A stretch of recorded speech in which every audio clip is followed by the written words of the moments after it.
Voilà. Euh, Avec Federico, actuellement, on prétend à un club qui s'appelle le Challenge, donc dans Central Lyon, l'école. Le Challenge, qu'est-ce que c'est? C'est une grosse réunion d'étudiants autour d'un thème commun, le sport.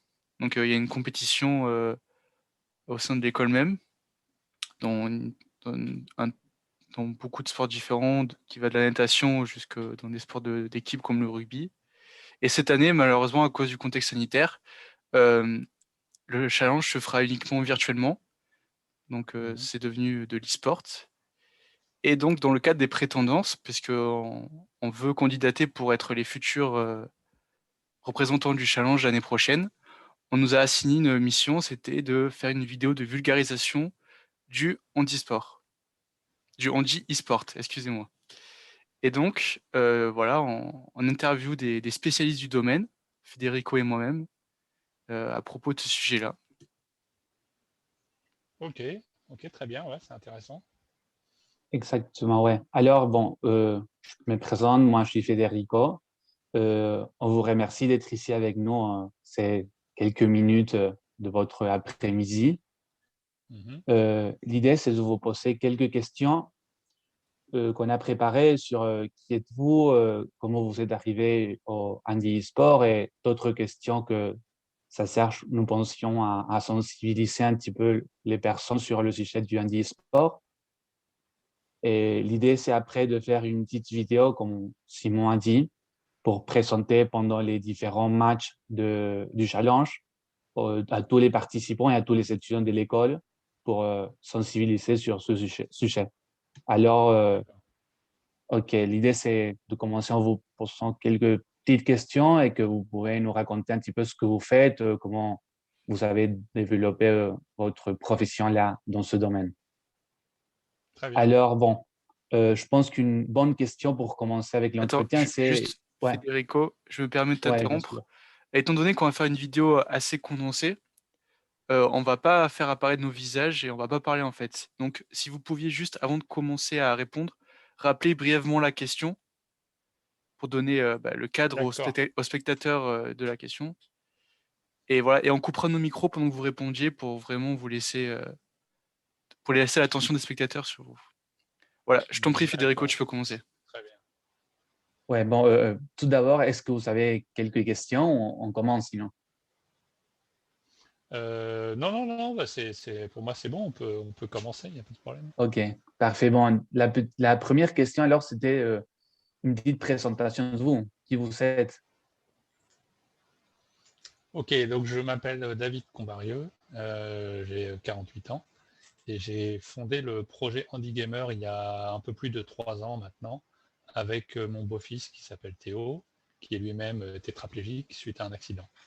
Et nous avons travaillé tous les deux sur plusieurs projets en fait en parallèle. Et donc aujourd'hui, on a une petite société qui fait de la conception de matériel adapté pour les joueurs qui ont des problèmes de motricité au niveau des mains essentiellement. Et on a une association Handy Gamer qui vient en aide à ces joueurs aussi sur, par exemple, la participation à des événements en réel, des salons, des tournois, des compétitions e-sport.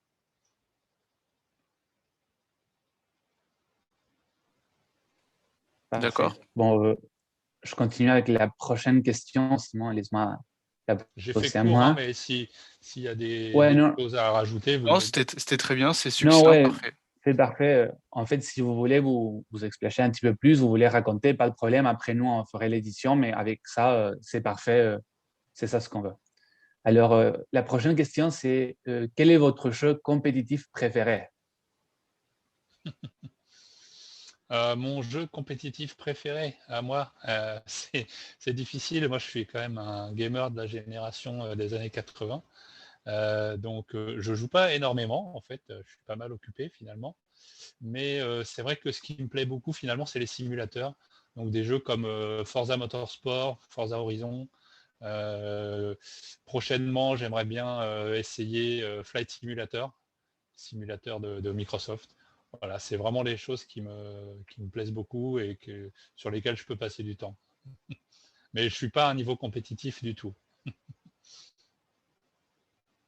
D'accord, bah, écoutez, très bonne réponse. Donc la question suivante, va être quel problème avez-vous pu rencontrer ou constater dans la pratique du e-sport? Donc par problème, j'entends matériel non adapté, des stéréotypes à propos des personnes en situation de handicap qui ne pouvaient pas, par exemple, a priori, participer aux compétitions. Donc voilà, quel est votre ressenti à propos de ce sujet-là?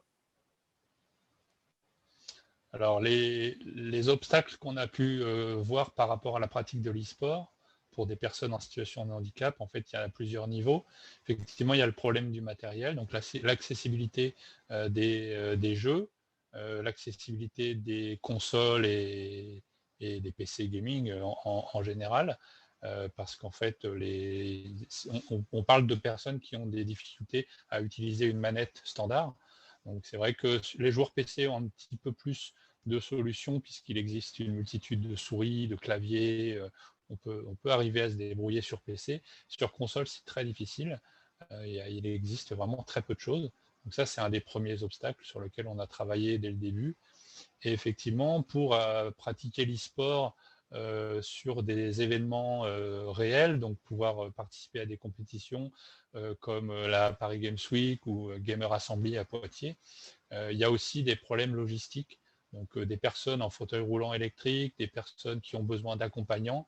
En fait, venir sur des événements, ça va demander un surcoût important en logement, en déplacement, et plus les problèmes d'accessibilité sur place.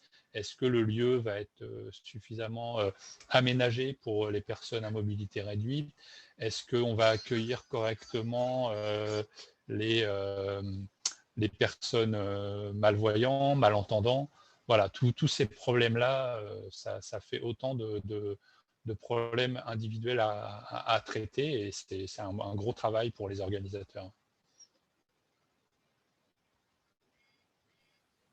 Ok, très bien. Très bonne réponse. Donc, Federico, je te laisse poser la prochaine question. Ok. Alors, pensez-vous qu'il soit plus simple de s'intégrer dans le handisport ou dans le handi e-sport?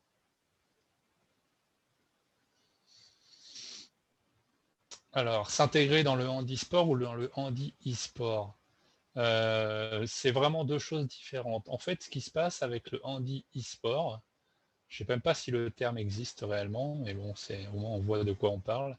La grosse différence, c'est qu'on a compris que dans le jeu vidéo, on n'a pas besoin de faire des catégories à part. C'est-à-dire que si vous faites un tournoi Rocket League ou sur Fortnite, vous n'avez pas besoin de faire un tournoi pour les personnes handicapées. Ça ne sert à rien du tout. Il faut juste les aider, leur donner le matériel correctement adapté pour qu'ils puissent participer au tournoi avec tout le monde. Et donc ça, c'est une grosse différence entre le handisport et l'e-sport.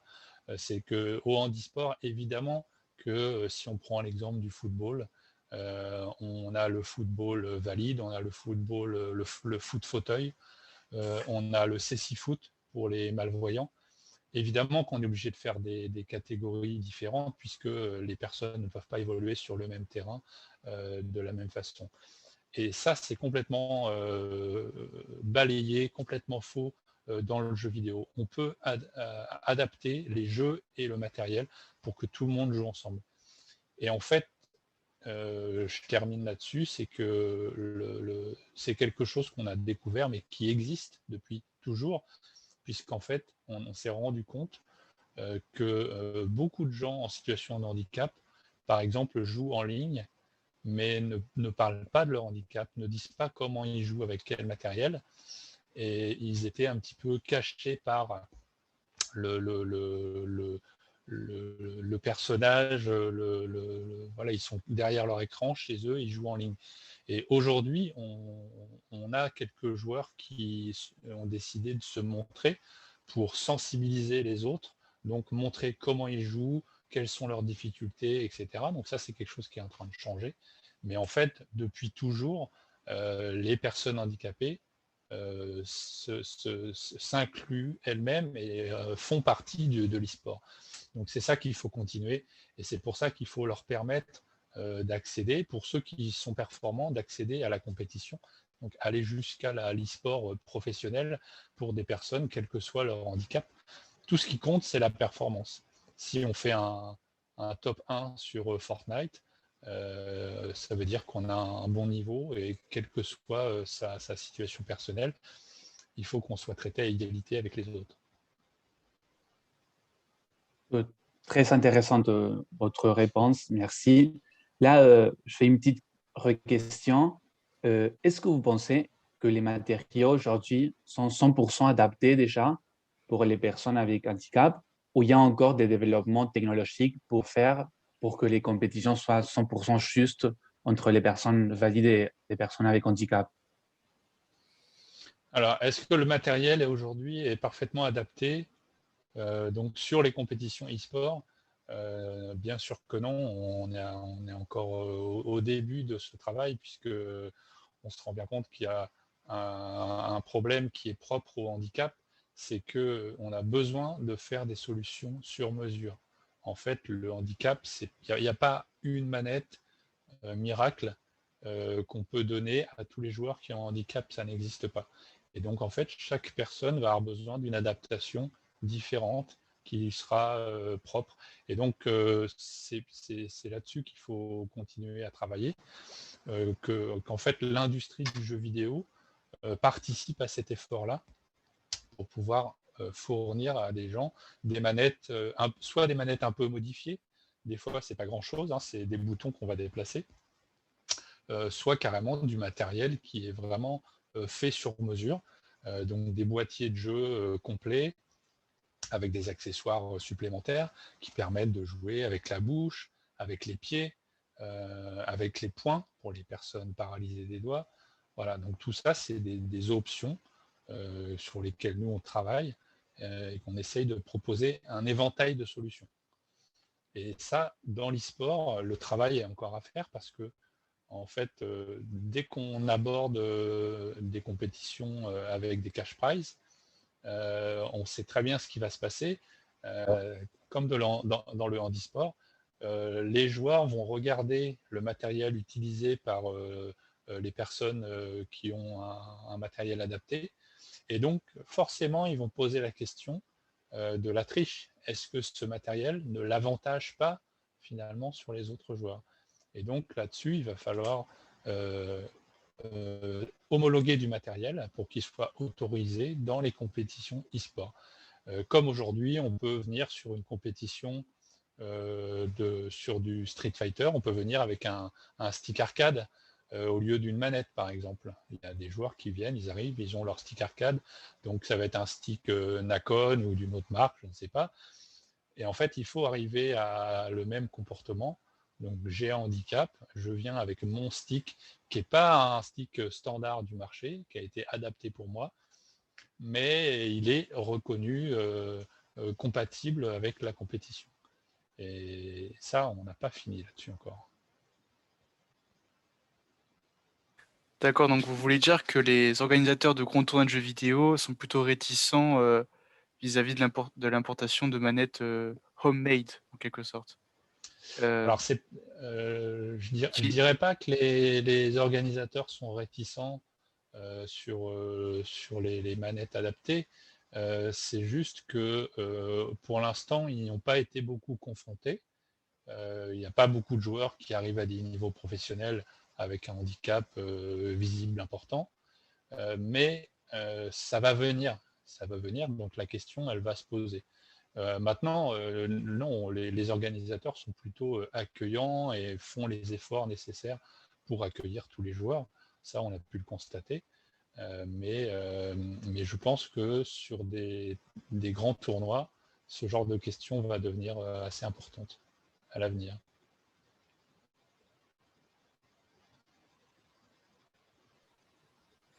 D'accord, très bien, très intéressant. Donc justement, en parlant des manettes adaptées, vous dites que vous avez fondé euh, un mouvement, Andy Gamer, qui s'est ensuite transformé en une société qui s'appelle HitClick. J'ai vu ça sur votre profil LinkedIn. Est-ce que vous pouvez nous en dire un peu plus, s'il vous plaît? Ouais, donc le projet Handy Gamer qu'on a démarré en 2017, qui a démarré de façon très très artisanale, il a abouti en 2019 sur la création d'une entreprise qui s'appelle HitClick.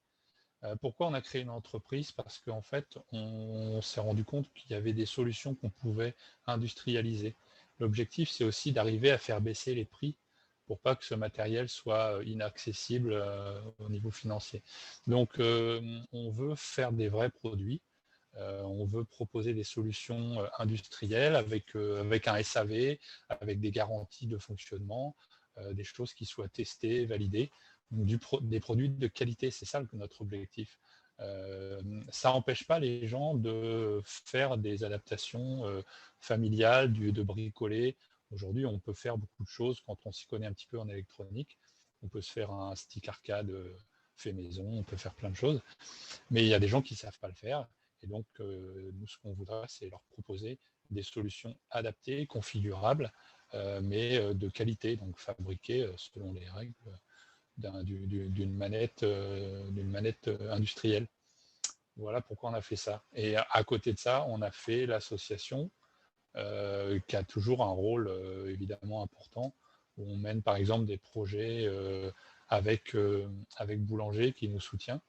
On mène des projets dans des établissements médicaux ou dans des clubs handisport où on va fournir du matériel pour que les gens puissent pratiquer le jeu vidéo dans leur club, par exemple.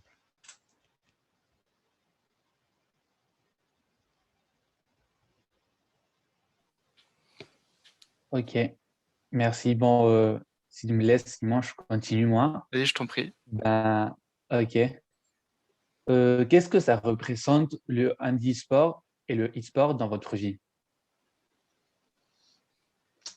Dans ma vie personnelle, c'est ça la question? Ouais, dans votre vie. Euh, alors, me concernant, le handisport et l'e-sport, disons que ça me touche personnellement au travers de mon beau-fils, puisque Théo, lui, il a eu un accident en 2011, il est tétraplégique, et les premiers travaux que j'ai faits sur la PS4, c'était pour lui permettre de jouer un peu mieux sur sa PS4. Donc c'est vrai que depuis qu'on a commencé ça, ensemble, en fait, on s'intéresse énormément aux jeux vidéo, handisport, à l'e-sport, à tous ces sujets. On a des liens aujourd'hui avec, par exemple, EDF qui sponsorise beaucoup d'activités sur le handisport avec la Fédération française handisport. On a pas mal de contacts. Et les acteurs du handisport aujourd'hui s'intéressent de plus en plus à l'e-sport aussi, euh, de plus en plus, mais aussi à cause de la pandémie et des conditions qui font que beaucoup d'animations, d'activités handisport ont été annulées. Et donc, les licenciés se tournent assez logiquement vers l'e-sport.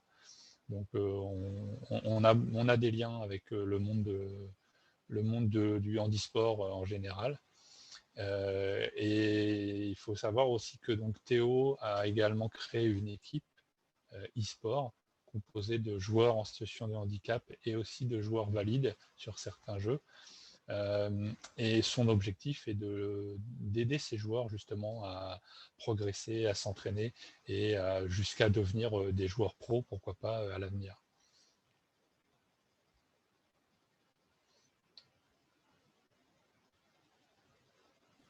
Très bien.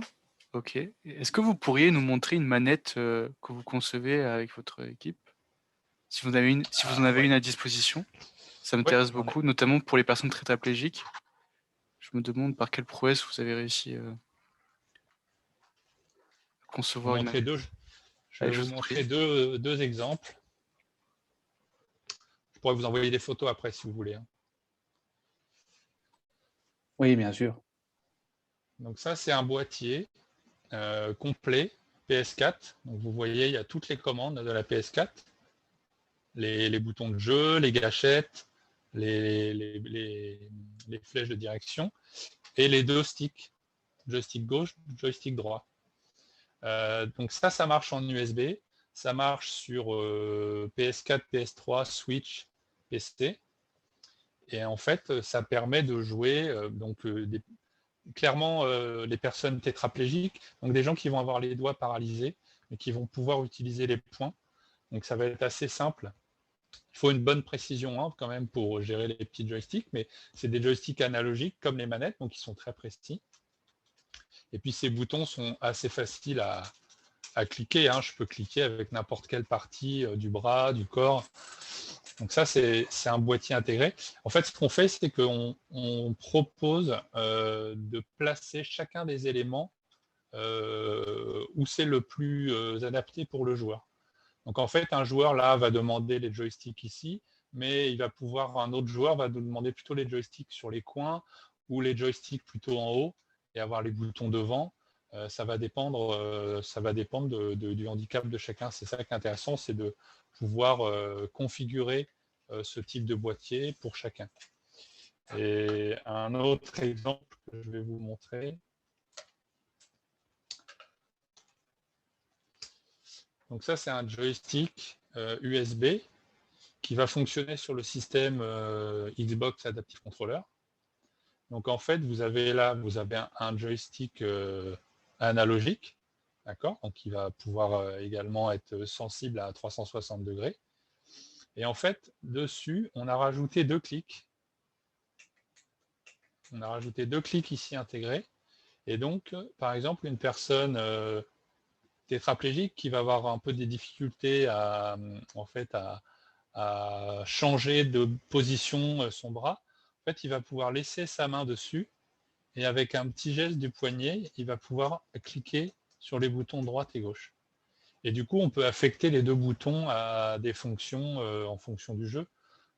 Sur des jeux de voiture, on peut carrément mettre l'accélérateur et le frein dessus. Sur des FPS, on va mettre par exemple la fonction de tir ou la fonction pour courir. Donc d'un clic, on va tirer, d'un clic, on va viser. Enfin voilà, on va pouvoir adapter ça. Donc ça, c'est des joysticks où en fait, je vous remonte la poignée, on peut la faire sur mesure. Donc en fonction de la taille de la main, on va faire une poignée plus ou moins large. Et on peut faire d'autres formes en fait de poignées. Il y a des gens qui vont avoir plutôt la main verticale, donc on va faire une sorte de fourche qui va s'adapter sur le joystick. Voilà, ça c'est 2 exemples. Ok, d'accord. Donc c'est un vrai défi Mais, industriel que de produire ça en grande série, étant donné que chaque manette est unique, en quelque sorte. Oui, en fait là ce qu'on fait, c'est que le boîtier est fait en série, le joystick on l'achète, et en fait c'est la poignée qu'on va faire imprimée avec une imprimante 3D. On va faire la poignée en fonction de la personne. Donc on peut en faire fabriquer des petites séries, mais pour l'instant, on n'a pas énormément de demandes encore, donc on préfère les faire à la demande.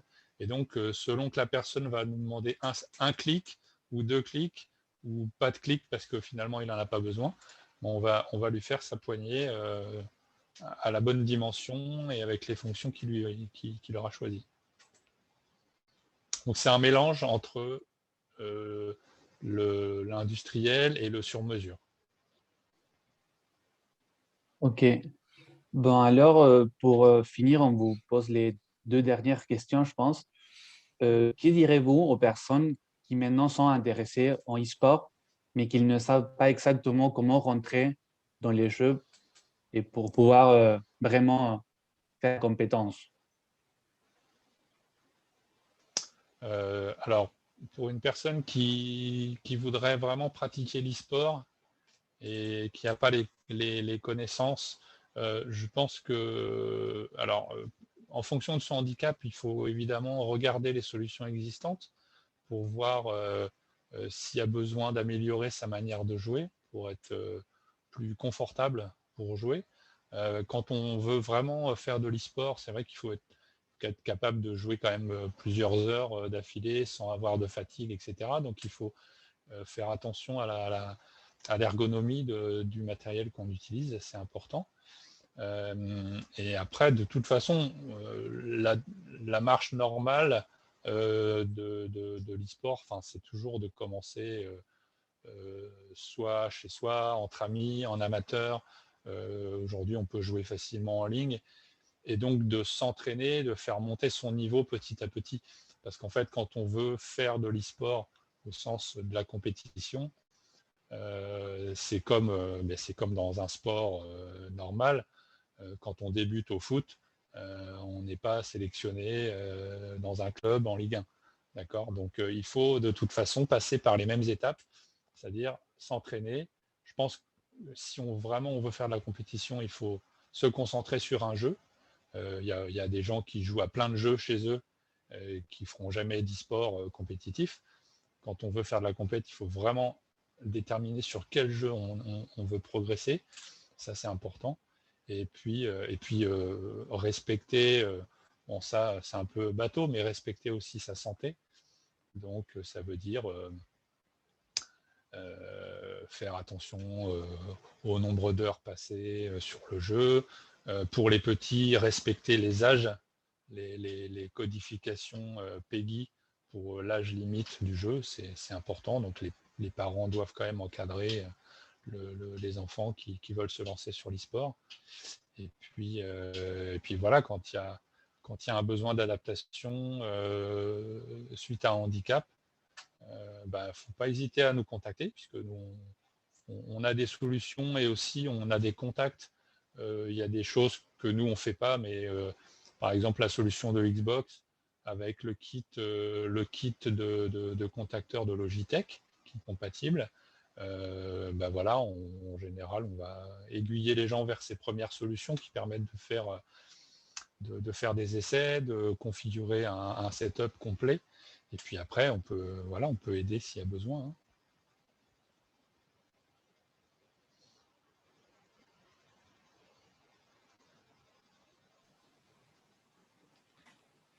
Ça va, j'étais clair? Ouais, c'était très très bien. Merci beaucoup pour vos réponses. Donc, est-ce que vous avez un dernier mot? Si on a oublié une question importante, un élément indispensable pour la compréhension du handi e-sport. Qu'est-ce que je pourrais vous dire pour conclure? Pour moi, l'important, et c'est toujours dans ce sens-là qu'on travaille, c'est que les gens puissent partager. Le jeu, c'est d'abord du partage. Aujourd'hui, on ne joue plus tout seul chez soi, c'est quasiment terminé. Ça, on joue en ligne, on joue avec d'autres gens. Donc, c'est important de respecter tous les joueurs, quelle que soit leur façon de jouer, quel que soit leur handicap. Je sais que malheureusement, ce n'est pas toujours le cas, puisque voilà, que ce soit sur les réseaux sociaux, sur les chaînes de streaming, il y a parfois un peu de toxicité. Donc ça, on peut pas, on est un petit peu obligé de l'accepter, mais voilà, ça fait partie du jeu. Mais sachez qu'en grande majorité, moi je l'ai vu plusieurs fois, en grande majorité, les communautés de joueurs sont plutôt très très bienveillantes et très accueillantes. Et voilà, on a quelques exemples de joueurs qui ont montré comment ils jouaient, qui ont expliqué un peu leur vie, leurs difficultés, et ils ont reçu énormément de soutien sur les réseaux sociaux et sur les plateformes de streaming. Donc il ne faut pas hésiter à parler, à se montrer et à participer à l'e-sport avec tout le monde. Très bien. Donc, Excellent. la communication est clé. Voilà. Merci. Je ne sais pas, Simon. Ouais. Non, vas-y, je t'en prie. Non, moi, j'allais vous remercier à nouveau pour ce temps-là. Vraiment, c'est très intéressant ce que vous faites. Et je pense que c'est un message assez important pour communiquer dans cette édition du challenge que va être online à cause du contexte. Ouais. Et alors, on vous remercie beaucoup. Merci à vous. Bravo pour cette initiative. C'est toujours, moi j'encourage toujours les étudiants qui se lancent sur ce thème-là. C'est important parce qu'en fait, en faisant ça, vous allez sensibiliser aussi d'autres personnes de votre âge dans vos entourages. Oui, bien sûr. Oui. Donc voilà, c'est un sujet où il faut en parler, il faut montrer que voilà, le handicap sur certains sujets, c'est quelque chose qui va être un obstacle. Pour la pratique du sport, par exemple, peut être un obstacle. Mais sur le jeu vidéo, beaucoup moins en fait. Il y a des solutions pour que chacun puisse profiter du jeu vidéo, même avec un handicap. Donc, mais les gens qui ne le savent pas, des fois, pensent des choses qui sont fausses en fait sur ce sujet. Donc c'est pour ça que ce que vous faites, c'est important aussi. Merci à vous. Merci beaucoup. Donc voilà, l'idée c'est que cette vidéo, la petite vidéo qu'on fera, passera entre les matchs, entre deux streaming de matchs. Voilà, une petite interlude D'accord. assez courte, parce on va condenser forcément pour que ça Ouais. reste, qu'on perde pas des gens. Mais donc voilà, on vous tiendra au courant. Merci beaucoup, David Combarieux. Et Ben, merci à vous deux. je vous souhaite une bonne journée. Si vous avez une ou deux questions, vous m'envoyez un petit message, il n'y a pas de problème, j'y répondrai. Si vous manque Ok, une info ou quoi. Voilà, ok. Bon, on vous remercie et bonne journée alors. bonne Merci, journée. bon N'oubliez pas courage, à bientôt. d'envoyer les images de vos dispositifs à Estelle, s'il vous plaît. Ah oui, d'accord, ok, ça S'il vous marche, plaît. je fais ça. Ce serait Très intéressant. bien. Merci beaucoup. Allez, Au bonne revoir, à journée. bientôt. Au revoir. Au revoir. Merci.